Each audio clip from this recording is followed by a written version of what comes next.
Okay, my name is Diane Ruiz. I'm married to Robert Ruiz. We have 4 incredible children in all stages of life.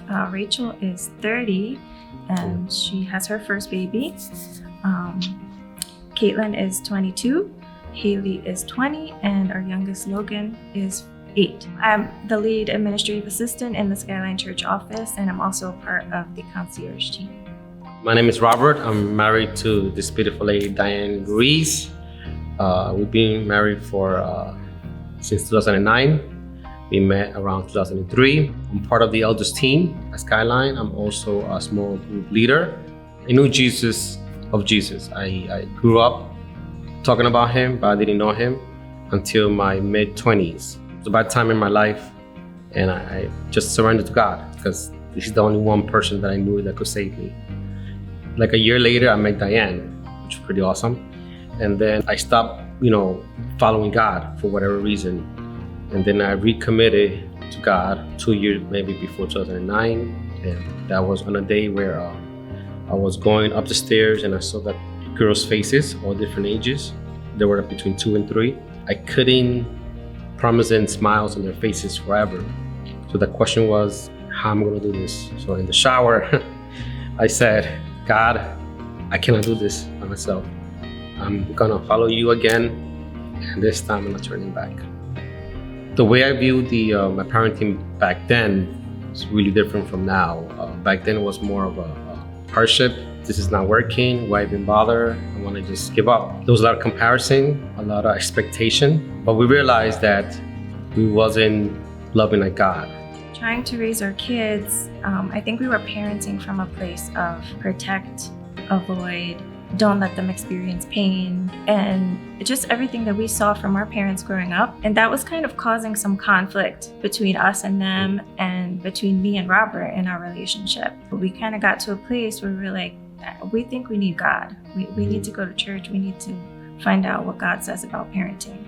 One of the things that I realized was that growing up in a single parent home where my mom was the main authority in my life, I then grew up and I was a single mom for a period of time.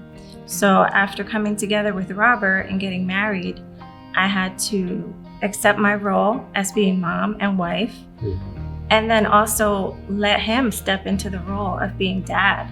So that was really hard for me. But then to let him discipline and help me make decisions. I would start telling the kids, okay, I'm not gonna decide this right now. I'm gonna go back and talk to dad, and I'll come back to you and let you know what we decide. So they started seeing that we were united. A lot of the times he would see things that I didn't see, and we would come to a different conclusion than what I would have on my own.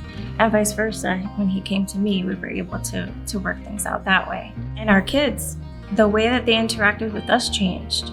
They started to see, oh wait, I can't get over on mom or dad because they're gonna talk this out and they're gonna figure out what we're doing. So now what we see it as, whenever our kids are going through a challenge or something that seems stressful or hard, we now see it as an opportunity to lead them and help them grow. And we can go back to the Bible and we can pull out truth and we can show them this is why we do this way. We no longer do it that way because we've learned that God's truth is a better way. As adults, we take responsibility for when we're wrong, and we will come to them and apologize so that they know that they're valuable, and we don't think less of them just because they're children. Our children know that no matter how many times they mess up, they can always come back to us, and they know that we're a safe place and that we love them no matter what, the same way that God loves us. We love hard. I think we love hard, and we love our family. We want to protect it, how it is. But now it's different.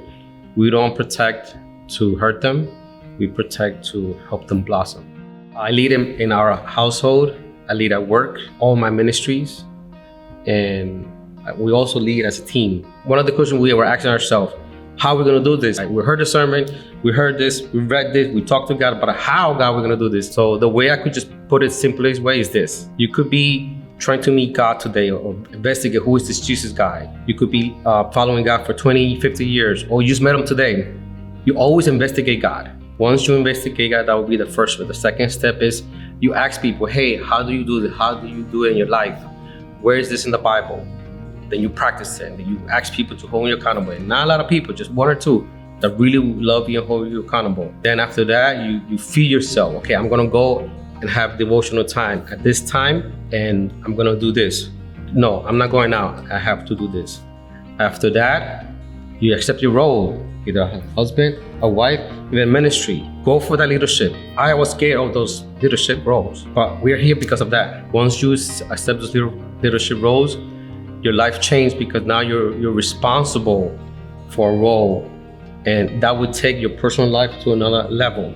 And then once you're following God for a few years, you do it again in any part of our life, in your life. And believe me, what we went through the past, following God's principles, is much easier than back there.